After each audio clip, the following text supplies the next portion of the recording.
नमस्कार, आप सभी का स्वागत है लेक्चर 8 में, जहां हम रिसीवर डाइवर्सिटी कंबाइनिंग टेक्निक्स के बारे में और अत्यधिक जानकारी प्राप्त करेंगे।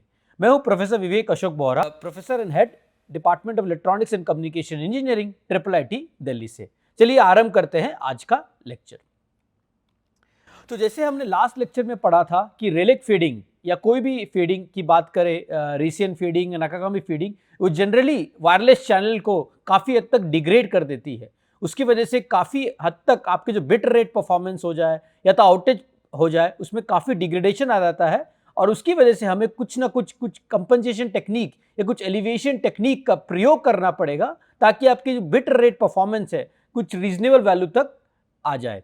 तो जैसे हमने पढ़ा था लास्ट लेक्चर में, अगर आपको याद होगा तो जैसे आपकी बिट रेट परफॉर्मेंस जो होती है, प्रोबेबिलिटी ऑफ एरर की performance, generally directly proportional to 1 upon average SNR.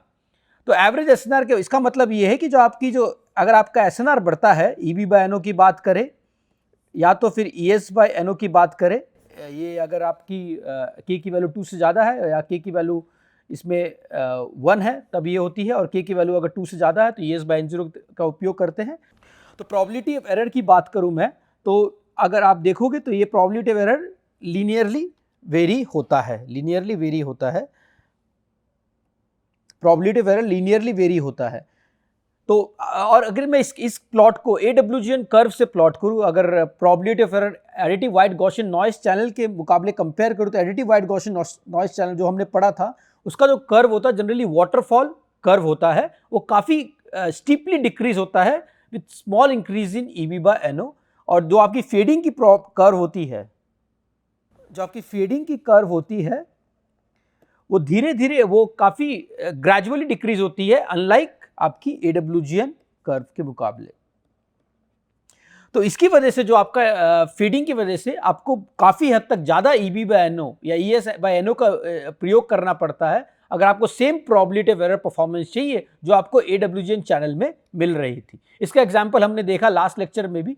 अगर आपका टीएक्स और आरएक्स, अगर आपने एक्स भेजा है और हमने वाई रिसीव किया है, तो हम generally y equal to x plus n के माध्यम से इसे लिख सकते हैं एडब्ल्यूजीएन चैनल में।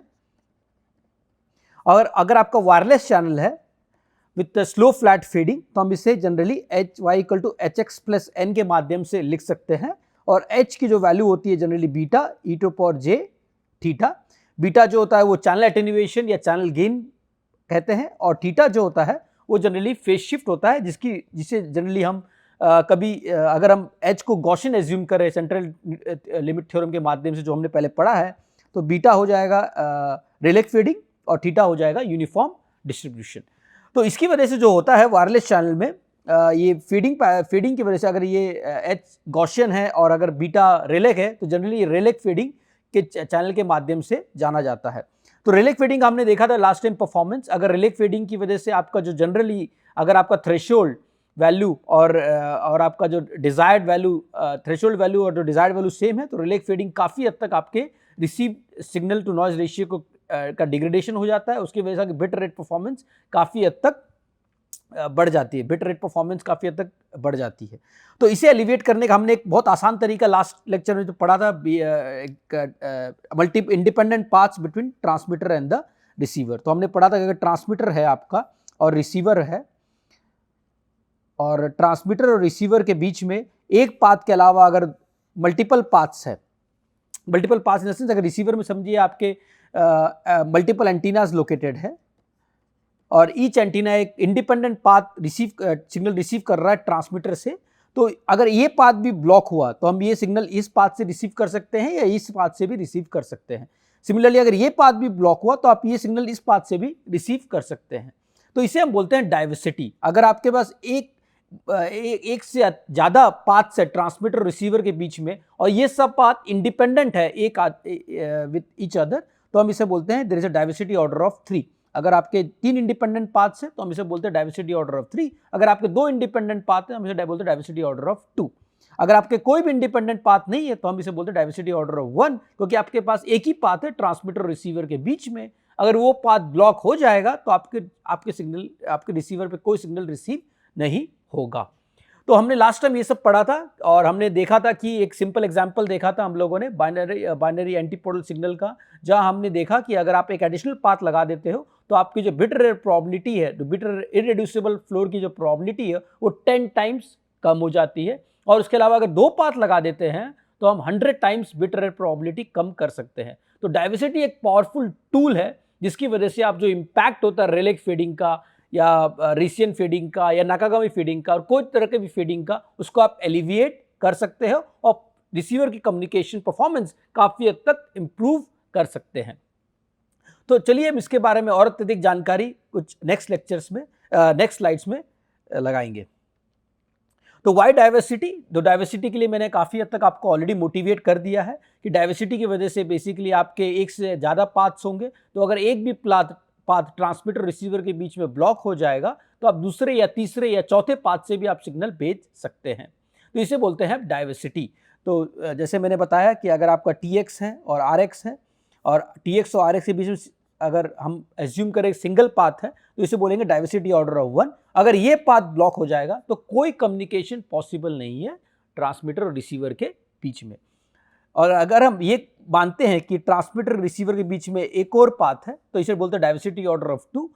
अगर ये पाथ जो सेकंड पाथ है और फर्स्ट पाथ है दोनों इंडिपेंडेंट है एक दूसरे से, इसका मतलब ये होता है कि अगर पहला पाथ ब्लॉक हो तो सेकंड पाथ ब्लॉक हो भी सकता है, नहीं भी हो सकता है, या अगर सेकंड पाथ ब्लॉक हो तो पहला पाथ ब्लॉक हो भी सकता है, नहीं भी हो सकता है। ये दोनों इंडिपेंडेंट इवेंट्स है, अनकोरिलेटेड इवेंट्स है, एक इवेंट से दूसरे इवेंट पे कोई इंपैक्ट नहीं है। तो अगर ये कंडीशन सेटिस्फाई होती है तो हम इसे बोलते हैं डाइवर्सिटी ऑर्डर ऑफ 2, क्योंकि ट्रांसमीटर रिसीवर के बीच में 2 इंडिपेंडेंट पाथ है। सिमिलरली अगर तीसरा पाथ हम ऐड कर दें तो इसे बोलते हैं 3 इंडिपेंडेंट पाथ्स, अगर तो इसमें बोलेंगे हम बोलेंगे डाइवर्सिटी ऑर्डर ऑफ 3।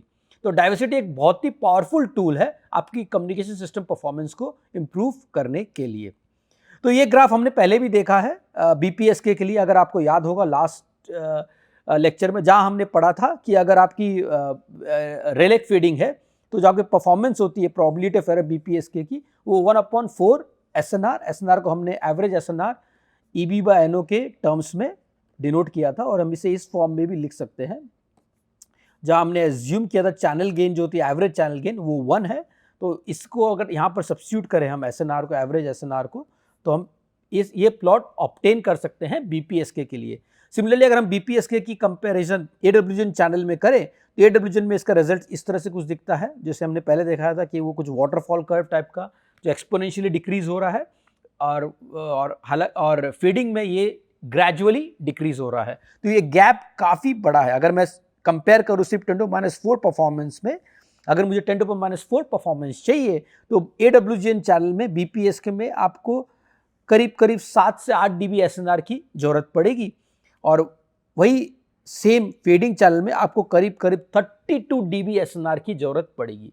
यानी आपकी रेलेक फीडिंग चैनल में आपको काफ़ी ज़्यादा EB/NO की जरूरत पड़ेगी, एनर्जी पर बिट या नॉइस स्पेक्ट्रल डेंसिटी या तो SNR की, as compare to AWGN channel. तो इसी को हम ट्राई करेंगे डाइवर्सिटी के माध्यम से एलिविएट करने की, ताकि ये जो गैप है फीडिंग के बीच में और AWGN के बीच में कम हो जाए।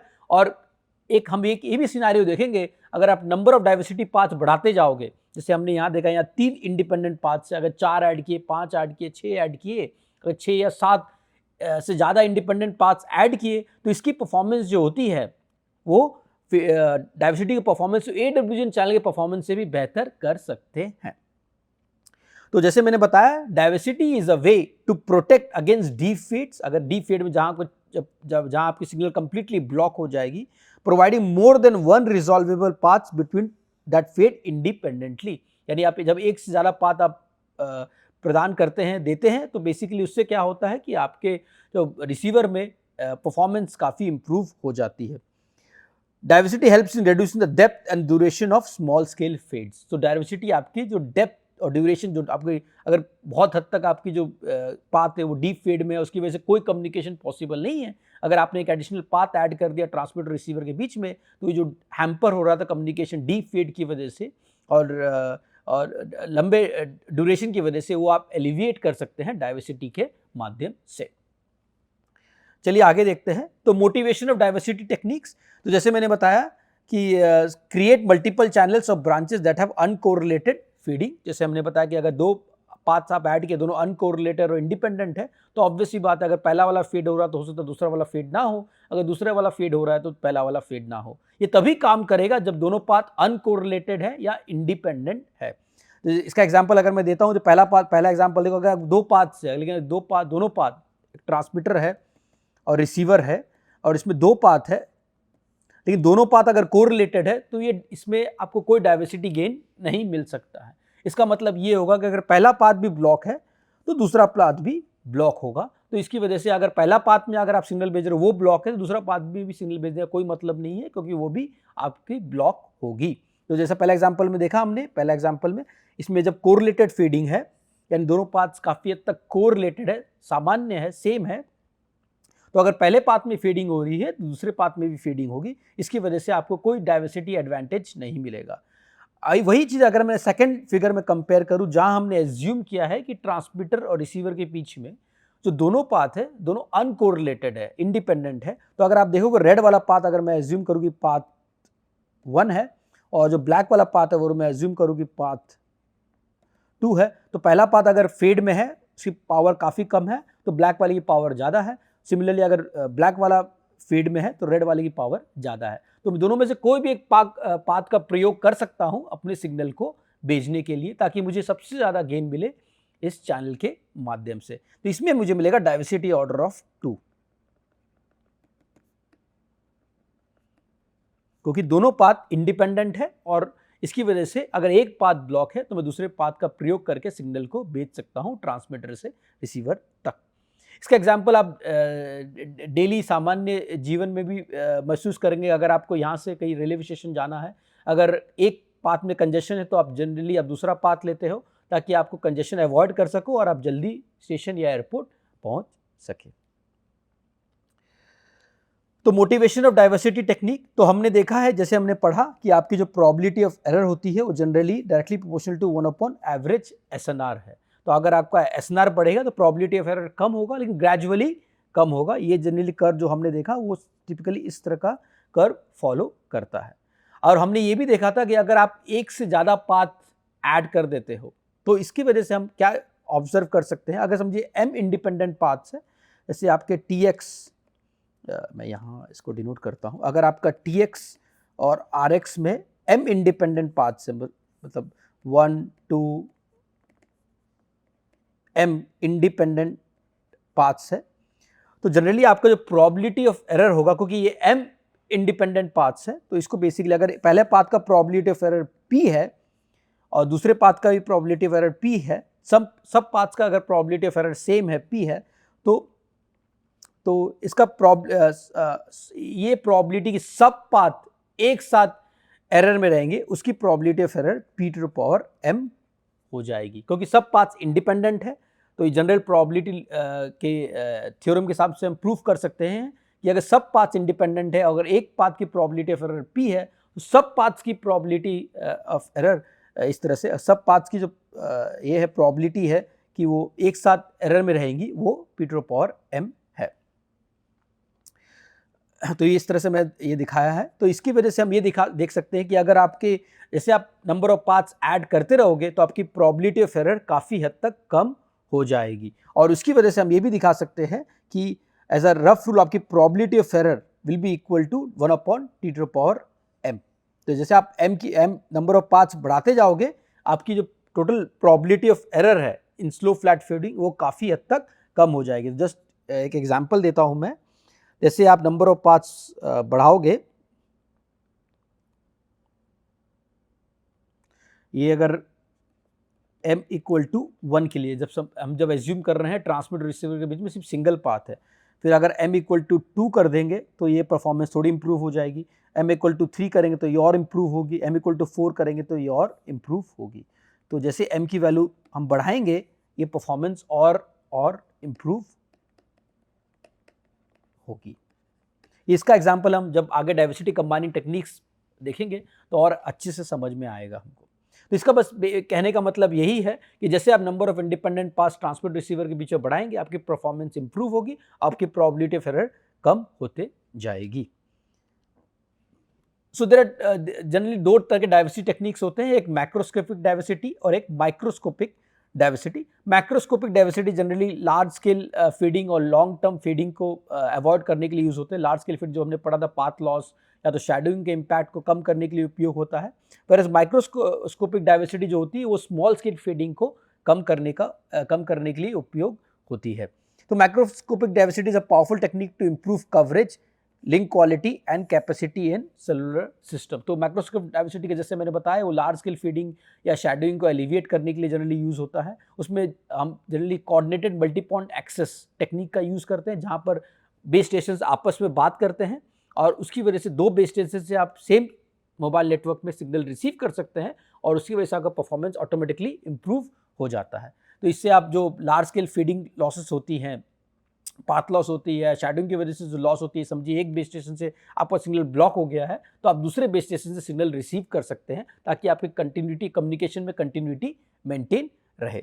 तो ये इसका एग्जांपल मैंने इस तरह से बताया है। देखिए, जैसे आपको एक मोबाइल फ़ोन है, आपके मोबाइल फ़ोन 3 बेस स्टेशन से सिग्नल रिसीव कर रहा है। अगर समझिए ये बेस स्टेशन ब्लॉक हो जाए किसी भी शैडोइंग की वजह से, कोई ब्लॉकेज की वजह से, फिर भी ये मोबाइल फ़ोन इस बेस स्टेशन से या इस बेस स्टेशन से सिग्नल रिसीव कर सकता है। सिमिलरली अगर आप वाईफाई की बात करें, तो अगर मल्टीपल एक्सेस पॉइंट्स है आपके घर पे या तो फिर ऑफिस में, तो आप अगर एक एक्सेस पॉइंट ब्लॉक हो जाए, आपके कनेक्टिविटी ब्लॉक हो जाए एक एक्सेस पॉइंट से, तो आप दूसरे या तीसरे एक्सेस पॉइंट से भी सिग्नल रिसीव कर सकते हैं। तो इसे हम जनरली मैक्रोस्कोपिक डाइवर्सिटी बोलते हैं। ये लार्ज स्केल फीडिंग या ब्लॉकेज को अवॉइड करने का बहुत ही अच्छा तरीका है। उसके आगे हम बात करते हैं माइक्रोस्कोपिक डाइवर्सिटी के, जिसके बारे में हम विस्तार से इस लेक्चर में पढ़ेंगे। ये स्मॉल स्केल फीडिंग को अवॉइड करने का और एलिविएट करने का बहुत ही बढ़िया तरीका है। इसमें हम जनरली ये करते हैं कि आपके जो रिसीवर या ट्रांसमीटर में या तो मल्टीपल एंटीनास का प्रयोग करेंगे, इसे हम स्पेस डाइवर्सिटी के माध्यम से जानते हैं, या तो डिफरेंट टाइम स्लॉट्स का प्रयोग करेंगे या डिफरेंट फ्रीक्वेंसीज का प्रयोग करेंगे, ताकि आपका जो स्मॉल स्केल फीडिंग का जो इम्पैक्ट है उसे हम कम कर सके। जैसे रेलिक फीडिंग की बात करें या राइसिन फीडिंग की बात करें या नाकागामी फीडिंग की बात करें, उसकी वजह से जो परफॉर्मेंस डिग्रेडेशन होता है उससे हम कैसे एलिविएट करेंगे, उसके बारे में हम और अत्यधिक जानकारी माइक्रोस्कोपिक डाइवर्सिटी टेक्निक्स के बारे में पढ़कर और पता करेंगे। तो ये एक्सप्लॉइट करता है rapid changing signal amplitude due to Rayleigh fading distribution. Rayleigh fading generally बहुत जगह यूज होता है और बहुत सारे चैनल रेलिक फीडिंग के माध्यम से हम मॉडल करते हैं, तो इसलिए हम इसमें ज़्यादा फोकस रेलिक फीडिंग पे करेंगे। लेकिन जो भी रिजल्ट्स हम इसमें रेलिक फीडिंग के माध्यम से डिराइव करेंगे उसे हम सिंपली रीसेंट फीडिंग या नाकागामी फीडिंग या कोई और फीडिंग पे भी एक्सटेंड कर सकते हैं। तो एक एग्जांपल हम बताएंगे। अगर आपके रिसीवर पे 2 रिसीवर एंटीना है, तो अगर 2 रिसीवर एंटीनाज में कुछ मीटर्स की या कुछ फ्यू सेंटीमीटर्स की भी स्पेसिंग रहेगी, तो आप दोनों रिसीवर एंटीनाज पे इंडिपेंडेंट सिग्नल रिसीव कर सकते हैं, जिससे आपको डाइवर्सिटी गेन मिलेगा और उसकी वजह से आपका बिट रेट परफॉर्मेंस में इंप्रूवमेंट आएगी। चलिए अब हम माइक्रोस्कोपिक डाइवर्सिटी के बारे में और अत्यधिक जानकारी प्राप्त करते हैं। तो popular forms of types of diversity का बहुत अलग अलग तरीके से हम यूज़ कर सकते हैं। पहला है स्पेशल डाइवर्सिटी। स्पेशल डाइवर्सिटी काफ़ी कॉमन डाइवर्सिटी है और काफ़ी ज़्यादा पॉपुलर डाइवर्सिटी है। स्पेशल डाइवर्सिटी यानी आप मल्टीपल एंटीनास का प्रयोग करते हैं। आपने देखा होगा आपके एक्सेस पॉइंट में आजकल ज़्यादातर 4 एंटीनास यूज़ होते हैं। आपके मोबाइल फ़ोन्स में भी जनरली आजकल 2 से ज़्यादा एंटीनास का उपयोग होने लगा है। आप बेस स्टेशन देखते होंगे, टावर्स देखते होंगे, जहाँ पर मल्टीपल एंटीनास का भी उपयोग होता है। तो स्पेशल डाइवर्सिटी और स्पेस डाइवर्सिटी वो टेक्निक है जहाँ आप मल्टीपल एंटीनास का प्रयोग करके डाइवर्सिटी गेन लाते हैं या डाइवर्सिटी ऑर्डर इम्प्रूव करते हैं। तो जैसे सेवरल रिसीवर एंटीनास या transmitter antennas sufficiently far apart so that individual branches are sufficiently uncorrelated। जैसे मैंने बताया, आप मल्टीपल एंटीनास का उपयोग करते हैं और ये एश्योर करते हैं कि एंटीना स्पेसिंग उतनी हो ताकि आपकी जो सिग्नल रिसीव हो रही है एंटीना पे वो काफ़ी अनकोरिलेटेड रहे, ताकि आपको अच्छी डाइवर्सिटी गेन मिले। तो ये may provide array as well as diversity gain. तो आपको एरे गेन यानी SNR गेन भी मिल सकता है और डाइवर्सिटी गेन भी मिल सकता है जब आपके पास इंडिपेंडेंट होंगे। उसके अलावा अदर डाइवर्सिटी टेक्निक से एक टाइम डाइवर्सिटी भी होती है, जहां आप सेम सिग्नल को 2 डिफरेंट टाइम स्लॉट्स में भेजते हो। तो अगर समझिए आपने सेम सिग्नल को 10 बजे भेजा और सेम सिग्नल को 10:05 पे भेजा, और हम अगर ये एज्यूम कर रहे हैं कि आपका चैनल टाइम वेरिंग चैनल है, तो अगर आपका सिग्नल 10 बजे रिसीव नहीं हुआ तो ऑब्वियसली बात 10:05 में मोस्ट लाइकली रिसीव हो जाएगा। तो आपको अगेन डाइवर्सिटी ऑर्डर ऑफ 2 मिल जाएगा, क्योंकि आपके दोनों टाइम इंस्टेंट में चैनल डिफरेंटली बिहेव कर रहा था। सिमिलरली सेम एनालॉजी हम फ्रीक्वेंसी में भी लगा सकते हैं कि आप दो डिफरेंट फ्रीक्वेंसीज में सेम सिग्नल भेजोगे। समझिए आपने पहला सिग्नल 2.4 गीगाहर्ट्ज़ में भेजा, सेकंड सिग्नल आपने 5 गीगाहर्ट्ज़ में भेजा। अगर 2.4 गीगाहर्ट्ज़ वाला सिग्नल किसी कारणवश रिसीव नहीं हो पाया तो ऑब्वियसली 5 गीगाहर्ट्ज़ वाला सिग्नल आपको मोर रिसीव हो सकता है। इसमें ये एज्यूम करते हैं कि दोनों जो फ्रीक्वेंसीज है 2.4 गीगाहर्ट्ज़ की या 5 गीगाहर्ट्ज़ की, जब मैं एग्जांपल दे रहा हूँ, वो दोनों केसेस में चैनल इंडिपेंडेंट है। तो अगर 2.4 गीगाहर्ट्ज़ अगर में आपने रिसीव नहीं कर पाया तो हो सके 5 गीगाहर्ट्ज़ में रिसीव कर लोगे आप। अगर 5 गीगाहर्ट्ज़ वाले फ्रीक्वेंसी में रिसीव नहीं कर पाए हो आप तो हो सकता है 2.4 गीगाहर्ट्ज़ वाले फ्रीक्वेंसी में रिसीव कर लोगे। तो ये है फ्रीक्वेंसी डाइवर्सिटी। उसके अलावा एक पोलराइजेशन डाइवर्सिटी भी होती है, जहां हम पोलराइजेशन वर्टिकल पोलराइजेशन और हॉरिजॉन्टल पोलराइजेशन का प्रयोग करते हैं ताकि आप सेम सिग्नल 2 डिफरेंट पोलराइजेशन में भेज सके, जिसकी वजह से आपको ये एडवांटेज होता है कि ये सिंस ये पोलराइजेशन होती है जो वर्टिकल पोलराइजेशन और हॉरिजॉन्टल पोलराइजेशन दोनों ऑर्थोगोनल होती है, तो अगर एक फेड होगा तो दूसरा हो सकता है फेड ना हो, या पहला फेड होगा तो दूसरा फेड नहीं होगा, या दूसरा फेड होगा तो पहला फेड नहीं होगा। इसके वजह से आपको अगेन डाइवर्सिटी ऑर्डर ऑफ 2 मिल सकता है। अब तो आप सेम सिग्नल 2 डिफरेंट पोलराइजेशन के माध्यम से आप भेज सकते हैं। उसके अलावा पाथ डाइवर्सिटी आप डिफरेंट, इसको बेसिकली नेटवर्क्स में जनरली यूज़ करते हैं। तो नेटवर्क्स में अगर आपके एक TX यहाँ है और एक RX यहाँ है और बीच में डिफरेंट रिपीटर से राउटर से, तो आप या तो सिग्नल यहाँ से ऐसे भी भेज सकते हो या तो सिग्नल ऐसे करके भी भेज सकते हो। तो किसी एक में अगर बॉटलनेक होगा तो आपका सिग्नल दूसरे पाथ के माध्यम से भी रिसीव हो सकता है। तो ये 5 forms of popular diversity techniques है, बट सबसे ज़्यादा जिसका प्रयोग किया जाता है वो है स्पेशल डाइवर्सिटी, और उसके बारे में हम सबसे ज़्यादा जानकारी आज प्राप्त करेंगे। तो इसके बारे में एडवांटेज डिसएडवांटेज मैंने इस स्लाइड में बताया है। स्पेशल डाइवर्सिटी जैसे मैंने बताया ये काफ़ी ईजी है डिज़ाइन करने के लिए। आपको ना एडिशनल फ्रीक्वेंसी की रिक्वायरमेंट है, ना स्पेक्ट्रम की रिक्वायरमेंट है, ना एडिशनल टाइम स्लॉट्स की रिक्वायरमेंट है। आपको वो चाहिए एडिशनल एंटीनास, और एज लॉन्ग एज एंटीनास में काफ़ी स्पेसिंग है रिसीवर में या ट्रांसमीटर में, तो आप स्पेशल डाइवर्सिटी का काफ़ी हद तक उपयोग कर सकते हैं। तो ये मैंने इसके बारे में बताया। टाइम डाइवर्सिटी जैसे मैंने बताया आप डिफरेंट टाइम स्लॉट्स में भेजते हो, बट इसका डिसएडवांटेज ये है क्योंकि आप टाइम स्लॉट्स अलग से यूज़ कर रहे हो तो उसका डेटा रेट लो हो जाएगा, क्योंकि आपने मल्टीपल टाइम स्लॉट्स का आप उपयोग कर रहे हो सेम सिग्नल भेजने के लिए। तो ऑब्वियसली बात है आपकी स्पेक्ट्रल एफिशिएंसी रिड्यूस हो जाएगी। और इसके टाइम सिंक्रोनाइजेशन का भी इश्यूज होते हैं इसमें, जैसे हमने GSM सिस्टम में भी पढ़ा था। अगर मल्टीपल टाइम स्लॉट्स का उपयोग कर रहे हो सेम सिग्नल भेजने के लिए तो आपको टाइम सिंक्रोनाइजेशन के भी इश्यूज हो सकते हैं, और उसके अलावा आपका डेटा रेट जैसे मैंने बताया लो हो सकता है। सिमिलरली फ्रीक्वेंसी की बात करें, फ्रीक्वेंसी डाइवर्सिटी, उसमें आप मल्टीपल फ्रीक्वेंसीज पे सेम सिग्नल भेजते हो तो अगेन आपको डाइवर्सिटी गेन मिल सकता है, बट इसमें इसका प्रॉब्लम अगेन है आप स्पेक्ट्रम वेस्ट कर रहे हो, क्योंकि आप 2 फ्रीक्वेंसी रिसोर्सेज वेस्ट कर रहे हो सेम सिग्नल भेजने के लिए। तो ऑब्वियसली बात है आपका ये भी, इसमें भी आपकी बैंडविड्थ कॉम्प्रोमाइज़ हो रही है। सिमिलरली पोलराइजेशन डाइवर्सिटी की बात करें तो ये एक बहुत सिंपल तरीका है डाइवर्सिटी ऑर्डर ऑफ 2 गेन करने का, बट इसका बॉटलनेक भी यही है कि आप मैक्सिमम डाइवर्सिटी ऑर्डर आप जो पोलराइजेशन में मिल सकता है वो है 2, उससे ज़्यादा आप इसके अलावा आप डाइवर्सिटी ऑर्डर और नहीं गेन कर सकते हो पोलराइजेशन में। पाथ में भी इसका इश्यूज़ ये है कि ये मोर कम्प्लेक्स रिसीवर डिज़ाइन, इसकी वजह से कंप्लीट रिसीवर डिज़ाइन कम्प्लेक्स हो जाती है, और नेटवर्क डिज़ाइन भी काफ़ी कम्प्लेक्स हो जाती है, क्योंकि आपको एक एडिशनल पाथ या मल्टीपल पाथ्स का प्रयोग करना पड़ता है पाथ डाइवर्सिटी के लिए। सबसे पॉपुलर जो डाइवर्सिटी टेक्निक जैसे मैंने बताया वो है स्पेशल डाइवर्सिटी, जहां आपको ना एडिशनल टाइम फ्रीक्वेंसी की जरूरत पड़ती है, ना एडिशनल फ्रीक्वेंसीज की जरूरत पड़ती है, ना एडिशनल नेटवर्क कंपोनेंट्स की जरूरत पड़ती है। आपको चाहिए एडिशनल एंटीनास ट्रांसमीटर और रिसीवर में, और as long as antenna spacing minimum antenna spacing से ज़्यादा है तो आपको जनरली अच्छी खासी डाइवर्सिटी गेन मिल सकती है। तो इसका इस पिक्टोरियल में मैंने बताया जो चारों टाइम डाइवर्सिटी, जहां हम सेम सिग्नल आप देखोगे डिफरेंट टाइम स्लॉट्स में भेज रहे हैं। तो अगर आप x1, x2, x3, x4, जैसे आप x1 यहाँ भेजा, x2 यहाँ भेजा, x3 फिर से हमने x1 यहाँ भेजा, फिर से हमने x2 यहाँ भेजा, फिर से हमने x3 यहाँ भेजा, तो यहाँ पर आप बेसिकली डाइवर्सिटी ऑर्डर ऑफ 2 है, क्योंकि आप सेम सिग्नल 2 टाइम स्लॉट्स में भेज रहे हैं। जैसे आपने देखा यहाँ पर x1 यहाँ पर भेज रहे हैं, x2 और x3।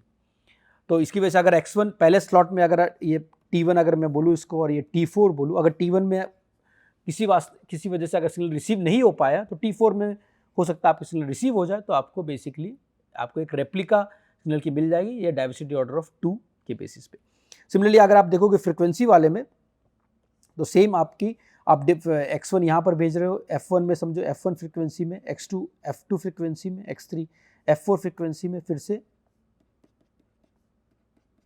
तो अगर आप देखोगे x1 आप f1 और f4 दोनों में भेज रहे हो, तो अगर f1 की किसी वजह से f1 फ्रीक्वेंसी में आपका x1 रिसीव नहीं हो पाया तो f4 फ्रीक्वेंसी में हो सकता है रिसीव हो जाए, तो अगेन आपको डाइवर्सिटी ऑर्डर ऑफ 2 मिल जाएगा। बट इसमें अगेन आप स्पेक्ट्रम रिसोर्सेस वेस्ट कर रहे हो, क्योंकि आपको अलग से फ्रीक्वेंसी एलोकेशन करना पड़ेगा सेम सिग्नल के लिए। अगर स्पेस टाइम डाइवर्सिटी की बात करें तो ये भी जहाँ मैंने स्पेशियल और टाइम को कंबाइन कर दिया है, तो मैं देखोगे तो सेम टाइम में मैंने x1 x2 x3 और सेम टाइम में मैं x1 x2 x3 भेज रहा हूँ, बट इसको मैंने सेग्रीगेट किया, ये पहले एंटीना से भेज रहा हूँ।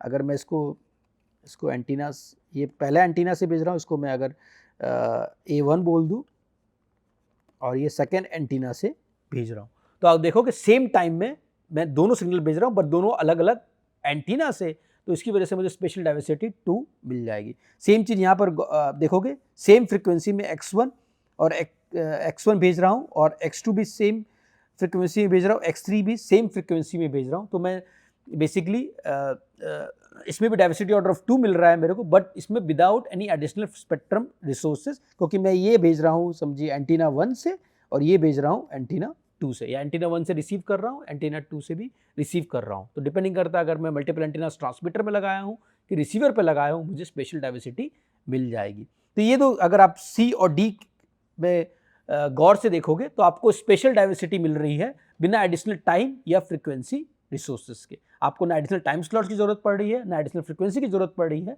To get a diversity order of 2। तो जैसे मैंने बताया डाइवर्सिटी की वजह से जो होता है आपका जो BR कर्व्स में काफ़ी इंप्रूवमेंट हो जाती है। तो दो तरीके हैं आपके BR कर्व्स को इम्प्रूव करने के लिए फीडिंग चैनल। एक तो कोडिंग है, इसके बारे में हमने इस लेक्चर में पढ़ा नहीं है, बट इस कोडिंग थ्योरी पे बहुत सारे कोर्सेज ऑलरेडी अवेलेबल है। आपको हैमिंग कोड्स की बात करूँ, BCH कोड्स की बात करूँ, कन्वेंशनल कोड्स की बात करूँ, पोलर कोड्स की बात करूँ, इसके बारे में संक्षेप में मैंने कुछ जानकारी पहले लेक्चर में दी थी। तो कोडिंग की वजह से भी आपके परफॉर्मेंस में इंप्रूव हो जाता है। कोडिंग बेसिकली आपकी जो BR कर्व है उसको शिफ्ट कर देता है। अगर आप देखो कोडिंग एडवांटेज की वजह से आपकी जो BR कर्व है उसमें थोड़ा शिफ्ट आया था राइट से लेफ्ट में, तो आपको EB बैन कम रिक्वायरमेंट पड़ेगी अगर आपको सेम परफॉर्मेंस चाहिए विदाउट कोडिंग। तो कोडिंग से आपको BR कर्व में शिफ्ट हो जाता है, बट डाइवर्सिटी की वजह से आपका BR कर्व का स्लोप में चेंज आता है। तो देखा जैसे हमने डाइवर्सिटी का एडवांटेज, अगर आपका विदाउट BR अगर आपका परफॉर्मेंस ये था, विदाउट डाइवर्सिटी अगर आपका परफॉर्मेंस ये था, तो विद डाइवर्सिटी आपके परफॉर्मेंस में शिफ्ट आ गया, BR कर्व में शिफ्ट आ गया है। इसकी वजह से डाइवर्सिटी की वजह से अगर आप जितने ज़्यादा नंबर ऑफ इंडिपेंडेंट पाथ्स बढ़ाओगे तो स्लोप में उतना ही फर्क पड़ेगा, स्लोप उतना ही स्टीप हो जाएगा और आपकी परफॉर्मेंस उतनी ही इम्प्रूव हो जाएगी। तो इसमें इससे दर्शाया गया है ये डाइवर्सिटी गेन की वजह से एडवांटेज जो मिल रहा है GD, जो डाइवर्सिटी गेन की वजह से जो आपको एडवांटेज मिल रहा है,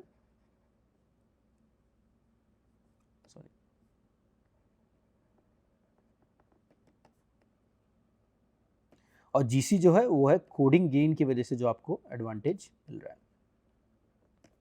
तो कोडिंग गेन जैसे मैंने बताया BR कर्व को शिफ्ट करता है राइट से लेफ्ट में, वेरएज डाइवर्सिटी जो है आपके BR कर्व के स्लोप को ही चेंज कर देता है, और जैसे आप नंबर ऑफ इंडिपेंडेंट पाथ्स बढ़ाओगे आपका slope more and more left side की तरफ मूव होता रहेगा और आपको BR परफॉर्मेंस और बेहतर मिलेगी।